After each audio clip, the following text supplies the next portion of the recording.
कभी खतरा से करने की बात करता है, कभी कहता है कि हमें कई लड़कियां लेकर के चले जाएंगे।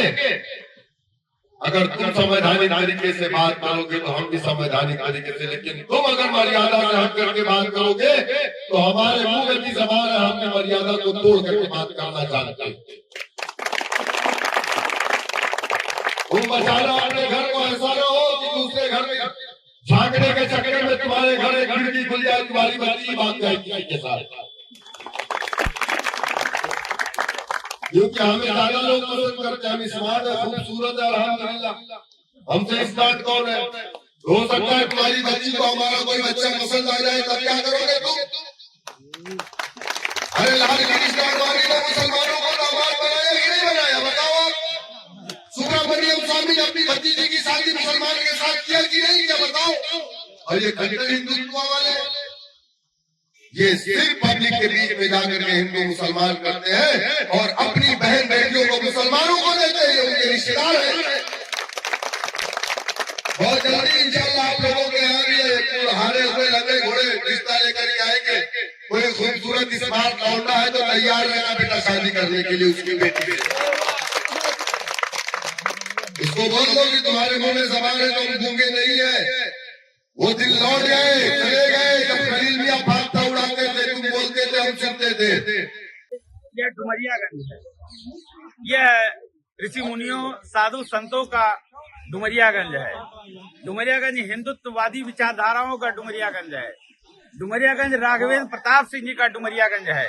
इस डुमरियागंज में कुछ आईएम के नेता जो आए हैं और राघवेंद्र सिंह जो हम लोग के हिंदुत्व के प्रेरणा स्रोत हैं, जो डुमरियागंज में एक हिंदुत्व का पुरोधा के रूप में है, ऐसे व्यक्ति को आकर के वो लोग मंच के माध्यम से अपमानित करने का काम किए हैं, अभद्र भाषा का प्रयोग करने का काम किया है, जिससे आज पूरा हिंदू जनमानस उग्र है और एकत्र होकर के आज तहसील परिसर में आए हैं कि वो जितने भी उपद्रवी थे, जितने लोगों ने गलत भाषा का इस्तेमाल किया है, एमआईएम के जितने दुष्ट नेता थे, उन नेताओं को यह हिंदू प्रशासन स्वयं कह रहा कि हमें समर्पित करो और उसे हम लोग जम करके कुटाई करने का काम करेंगे। उसे जबरदस्त तरीके से मारपीट करके उसको हम सब दुरुस्त करना जानते हैं और दुरुस्त करने का काम करेंगे। इस तरह का अभद्रता डुमरियागंज में नहीं बर्दाश्त किया जाएगा, क्योंकि राम वृक्ष पांडे का यह क्षेत्र है। राम वृक्ष हिंदुत्ववादी विचारधाराओं का क्षेत्र है। हम लोग बहुत अपमान सह चुके हैं, लेकिन अब अपमान नहीं सहेंगे।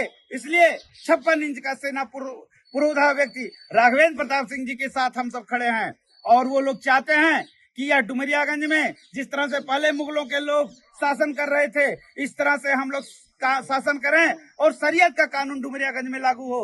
लेकिन इस मंशा को हम लोग नहीं सफल होने देंगे। शरीयत का कानून डुमरियागंज में नहीं लागू होगा।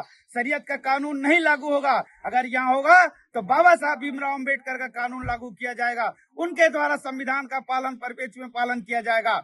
इस तरह से मौलवी मौलाना आकर के शरीयत के कानून को बढ़ाएंगे और अभद्र भाषा का अपमान करेंगे, हिंदुओं का अपमानित करने का काम करेंगे, तो यहाँ का हिंदू कतई नहीं बर्दाश्त करेगा। इसका मुंहतोड़ जवाब देने के लिए पूरा हिंदू जनमानस सामने आकर के खड़ा है और पूरा हिंदू जनमानस उग्र है। हम यही चाहेंगे, तहसील प्रशासन से यही निवेदन करेंगे कि ऐसे अभद्र व्यक्तियों को हम लोगों के हवाले करें और हम लोग खुद उसकी दवाई करने का काम करेंगे।